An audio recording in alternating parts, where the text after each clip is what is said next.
Distinguished Senator Andy Uba, what new reforms would I like to introduce? On this note, distinguished Senate President, I would like to pay tribute to my friend, my professional colleague, my brother, Professor Tahiru Jega. He has done a marvelous job in reforming the electoral system of this country. I am not coming in for experimentation. I'm coming in for consolidation. Because we can't be experimenting all the time. And for the first time, we have achieved tremendous democratic stability in Nigeria. With every election since 1999, there was a new electoral act.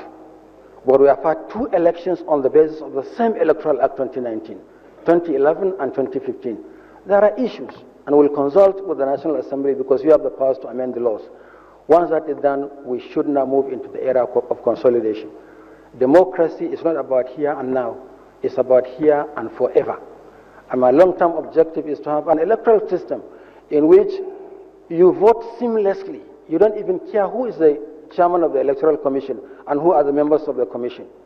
I witnessed two elections in Britain, and in none of the elections was the name of the chairman of the commission mentioned. I didn't even know who the chairman of the commission was. And we watch American elections on television. On no occasion will you hear the name of the chairman of the commission. Now we need to strengthen the institutions so that they will serve their purpose and discharge their functions seamlessly, efficiently. The second question from distinguished Senator Andy Uba is on diaspora voting. That one too is inevitable.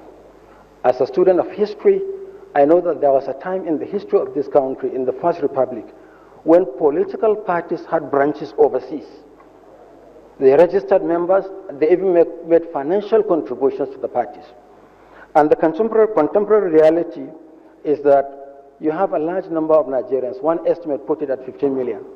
They remit $20 billion annually in returns to the country. And also, they play a very active part in the political process. It's almost an article of faith in Nigeria today that no campaign is complete without the major parties addressing town hall meetings outside Nigeria. So it's desirable. People in the diaspora must have the vote. Maybe we'll not go the French way. The French way is that those in the diaspora vote, not only that they have even created an overseas constituency, they elect a member to represent the diaspora in the National Assembly in Paris. We may get to that point much later. But before we do that, there are certain fundamental decisions that have to be done and fundamental reforms, as well as amendment of laws, including the Constitution. For instance, the law in this country says that you only vote where you register. And this applies to citizens living in the country. And that's why INEC is grappling with the problem of transfer. I have registered in Wuse, but I want to vote in Enugu. What do I do? You can't vote in Enugu unless you are registered there. More so for those in the diaspora.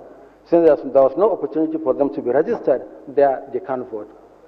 But secondly, and most importantly, is Section 225, I believe, subsection 3, A and B, and Section 4 of the 1999 Constitution. It puts limitations on the operations of political parties outside the country. No party is supposed to have asset overseas. No party is supposed to have an account overseas. Even where you receive financial support from overseas, you are supposed to declare that to INEC. So it's desirable to have diaspora voting. It's inevitable, we'll get to that. But there are changes to the ground norm and the subsidiary laws that we need to undertake. Distinguished Senator Ali Ndume, late arrival of materials, problems of logistics. Year in, year out, the problem we experience in conducting elections are one and the same. And sometimes I just walk into polling booth and listen to what Nigerians say about our electoral process, which to me becomes the marker for determining the efficiency of the electoral system. The commission will say voting will start at 8. It is assumed that the officials from INEC, security, all others involved in election, will be at the polling station early. And you go to the polling station and keep counting the hours, 8, 9, 10, midday.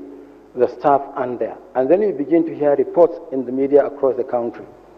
And this has been a persistent complaint and persistent cry. Anything that we do in the commission that does not address that reality, as far as the ordinary voters are concerned, we're not making much progress. It's not rocket science, it's something simple that we can understand and do. But again, it goes back to the heart of the problem. We don't prepare early, and also the budget may not come early. And then sometimes you are bogged down by litigation. Such litigation will say, put the name of a particular candidate on the ballot, even though, of course, the problem has not been solved. There are no names of candidates, the names of political parties. Or put the name of a political party on the ballot after printing, and it's very, very expensive.